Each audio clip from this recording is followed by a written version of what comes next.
राधे राधे मेरी YouTube family, हमशिका course में आप लोगों का स्वागत है। आइए आज सुनते हैं ये 10 अशुभ लक्षण जो आपको डाल देंगी संकट में। भारत में परंपरा और हजारों सालों के ज्ञान और अनुभव के आधार पर कुछ ऐसी बातें समाज में प्रचलित हैं जो कि आपको हैरत में जरूर डाल देंगी, लेकिन आप इन्हें नकार भी नहीं सकते हैं। हो सकता है कि अंधविश्वास हो या इनमें कोई रहस्य छुपा हो, लेकिन जान लेने में क्या हर्ज है। आप इन्हें माने या ना माने, लेकिन अधिकतर लोग तो इस पर विश्वास करते हैं। ये हम नहीं जानते हैं कि ये सही है या नहीं, लेकिन प्राचीन काल से ही लोग परंपरा और स्थानीय लोगों की मान्यताओं पर आधारित इन बातों को आज भी लोग सही मानते हैं। उन हजार बातों में से कुछ बातें ऐसी हैं जो आपको जिंदगी और मौत से जुड़ी हुई हैं। उन्हीं बातों में से 10 खास बातें जानिए। पहला, नाक का ना दिखाई देना। ऐसा माना जाता है कि यदि नाक आपको दिखाई देना बंद हो जाए तो समझिए कि मौत निकट है या आप किसी गंभीर बीमारी के शिकार हो गए हैं। ये मान्यता भी है कि सीधे खड़े होकर के यदि आपको आपके घुटने दिखाई नहीं देते हैं तो आपका शरीर खतरनाक स्थिति में है। दूसरा, सीटी बजाने का मतलब संकट को बुलाना। ऐसा कहते हैं कि घर में या रात में सीटी नहीं बजाना चाहिए। इससे एक और जहां धन की हानि होती है, वहीं आप किसी अनजान संकट को भी बुलावा देते हैं। ये भी माना जाता है कि रात में सीटी बजाने से बुरी आत्माएं सक्रिय हो जाती हैं। हालांकि ये धारणा जापान से भारत में प्रचलित हो गई है। भारत में रात में सीटी बजाना अशुभ एवं सांप को बुलाने वाला माना जाता है।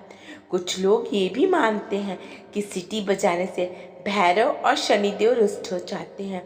अब इसमें कितनी सत्यता है ये तो हम नहीं जानते हैं। तीसरा, सुनसान स्थान पर पेशाब करना। ऐसा माना जाता है कि किसी सुनसान या जंगल के किसी विशेष भूमि पर पेशाब कर देने से भूत पीछे लग जाता है। ऐसे में कुछ लोग पहले थूकते हैं फिर पेशाब करते हैं और कुछ लोग कोई मंत्र वगैरह पढ़कर ऐसा करते हैं। साथ ही लोग नदी, पुल या जंगल के पगडंडी पर पेशाब नहीं करते हैं। भोजन के बाद पेशाब करना और उसके बाद बाईं करवट सोना बड़ा हितकारी है। चौथा, जूते चप्पल का उल्टा होना। जूते चप्पल उल्टे हो जाएं तो आप मानते हैं कि किसी से लड़ाई झगड़ा हो सकता है। ऐसा माना जाता है कि घर के बाहर रखे जूते या चप्पल यदि उल्टे हो जाएं तो उन्हें तुरंत सीधा कर देना चाहिए, अन्यथा आपकी किसी से लड़ाई होने की संभावना बढ़ जाती है। ऐसा होने से बचने के लिए चप्पल उल्टी हुई तो एक चप्पल से दूसरी चप्पल को मारकर सीधा करने का अंधविश्वास है। इसी तरह जूते के साथ भी किया जाता है। जूते से जुड़े अन्य अंधविश्वास। जूते या चप्पल को कई लोग नज़र और अनहोनी से बचने का टीका भी मानते हैं, इसलिए वो अपनी गाड़ी के पीछे निचले हिस्से में जूता लटका देते हैं। कुछ लोग मानते हैं कि शनिवार को किसी मंदिर में चप्पल या जूते छोड़ करके आ जाने से शनि का बुरा असर समाप्त हो जाता है। जूता सूंघाने से मिर्गी का दौरा भी शांत हो जाता है। पांचवा, हड्डी बजाना। इसे हड्डी तोड़ना, चटकाना या कटकाना भी कहते हैं। अक्सर लोग अपनी उंगलियों की हड्डियों को चटकाते हैं, जिसे खोड़ले लक्षण कहते हैं। माना जाता है कि ऐसा करने वाले के हाथों से लक्ष्मी चली जाती हैं। छठा, कुत्तों का लड़ना। आपस में लड़ते हुए कुत्ते दिख जाएं तो व्यक्ति का किसी से झगड़ा हो सकता है। शाम के समय एक से अधिक कुत्ते पूर्व की ओर अभिमुख होकर के कुंदन करें तो उस नगर या गांव में भयंकर संकट उपस्थित होता है। यदि आप घर से बाहर कहीं जा रहे हैं और आपके पीछे कुत्ता भी चल दे तो ये किसी अनहोनी का संकेत है। अच्छा है कि आप उधर की यात्रा टाल दें। ये भी माना जाता है कि यदि कुत्ता ऐसा करता है तो आप पर मौत का साया मंडरा रहा है, आप किसी गंभीर बीमारी की चपेट में आने वाले हैं या आपके साथ कोई दुर्घटना होने वाली है। हालांकि ये अंधविश्वासी माना जाता है। सातवां, बिल्लियों का लड़ना। बिल्लियों के बारे में बहुत से अशुभ लक्षण बताए गए हैं। काली बिल्ली रास्ता काट ले तो उसे रास्ते पर कई लोग अपना जाना स्थगित कर देते हैं। इसी तरह कहते हैं कि जिस भवन में या उसमें एकदम पास बिल्लियां प्राय लड़ती रहती हैं, वहाँ शीघ्र ही विघटन की संभावनाएं रहती हैं, विवाद वृद्धि होती है, मतभेद होता है। 7वां, चूहों का घर में होना अशुभ है। जिस घर में काले चूहों की संख्या अधिक हो जाती है, वहाँ किसी व्याधि के अचानक होने की अंदेशा रहती है। ये भी माना जाता है कि चूहे हमारे घर की शांति समृद्धि को धीरे धीरे कुतर कर खा जाते हैं, अतः चूहों का घर में रहना अशुभ माना जाता है। ये भी माना जाता है कि यदि घर में काले रंग के चूहे बहुत अधिक तादाद में दिन और रात भर घूमते रहते हैं, तो समझ लीजिए कि किसी रोग या शत्रु का आक्रमण होने वाला है। 8वां, लाल चींटी। कहते हैं कि धरती पर जितना भार सारी चींटियों का है, उतना ही सारे मनुष्यों का है, और जितने मनुष्य हैं उतने ही मुर्गे भी हैं। चींटियां मूलतः 2 रंग की होती हैं, लाल और काली।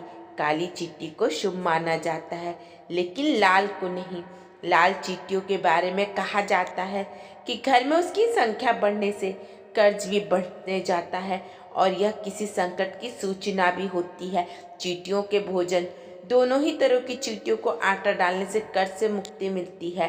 चींटियों को शक्कर मिला आटा डालते रहने से व्यक्ति हर तरह के बंधन से मुक्त हो जाता है। हजारों चींटियों को प्रतिदिन भोजन देने से वो चींटियां उन व्यक्ति को पहचान कर उनके प्रति अच्छे भाव रखने लगती हैं और उसको वे दुआ देने लगती हैं। चींटियों की दुआ का असर आपको हर संकट से बचा सकता है। लाल चींटियों की कतार मुंह में अंडे दबाए निकलते देखना शुभ है। सारा दिन शुभ और सुखद बना रहता है। जो चींटी को आटा देते हैं और छोटी छोटी चिड़ियों को चावल देते हैं, वे बैकुंठ जाते हैं। कर्ज से परेशान लोग चींटियों को आटा डालते रहने से व्यक्ति हर तरह के बंधन से मुक्त हो जाता है। हजारों चींटियों को प्रतिदिन भोजन देने से वे चींटियां उक्त व्यक्ति को पहचान कर उसके प्रति अच्छे भाव रखने लगती हैं और उसको वो दुआ देने लगती हैं। चींटियों की दुआओं का असर आपको हर संकट से बचा सकता है। लाल चींटियों की कतार मुंह में अंडे दबाए निकलना दिखना शुभ है। सारा दिन शुभ और सुखद बना रहता है।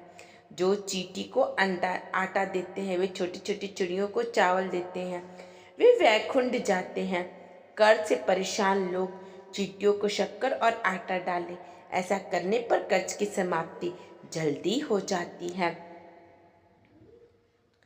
9वां, घर की छत। जिस भवन की छत पर कौवे, टिटहरी अथवा उल्लू घोर शब्द करे, तब वहाँ किसी समस्या का उदय अचानक होता है। यदि घर में कौवा, गिद्ध, चील या कबूतर नित्य बैठते हैं और 6 मास तक लगातार निवास बनाए हुए हैं, तो गृह स्वामी पर नाना प्रकार की विपत्ति आने का सूचक होता है। यदि सुबह के समय या शाम के समय कौवा मांस या हड्डी लेकर लाकर गिराता है, तो समझ लीजिए कि अमंगल होने वाला है और बीमारी और चोट आदि पर धन खर्च होगा। यदि कोई भी पक्षी घर में किसी भी समय कोई भी 10वां, जाते समय अगर कोई पीछे से टोक दे या छींक दे, तो आप क्यों चिढ़ जाते हैं? यदि किसी प्रयोजन से जा रहे हैं, कोई टोक दे अर्थात पूछे कि कहाँ जा रहे हैं, या कहे कि चाय पी कर के जाओ, या कुछ और कहे, तो जिस कार्य के लिए आप कहीं जा रहे हैं उस कार्य में असफलता ही मिलेगी। हालांकि किसी विशेष कार्य के लिए जाते समय गाय, बछड़ा, बैल, सुहागिन, मेहतर और चूड़ी पहनने वाली दिखाई दे अथवा रास्ता काट जाए, तो यह शुभ शकुन कार्य सिद्ध करने वाला होता है। दोस्तों, आपको ये जानकारी कैसी लगी? अगर अच्छी लगी तो लाइक, कमेंट, शेयर कीजिएगा और चैनल पर नहीं है तो चैनल को सब्सक्राइब कीजिएगा। राधे कृष्णा।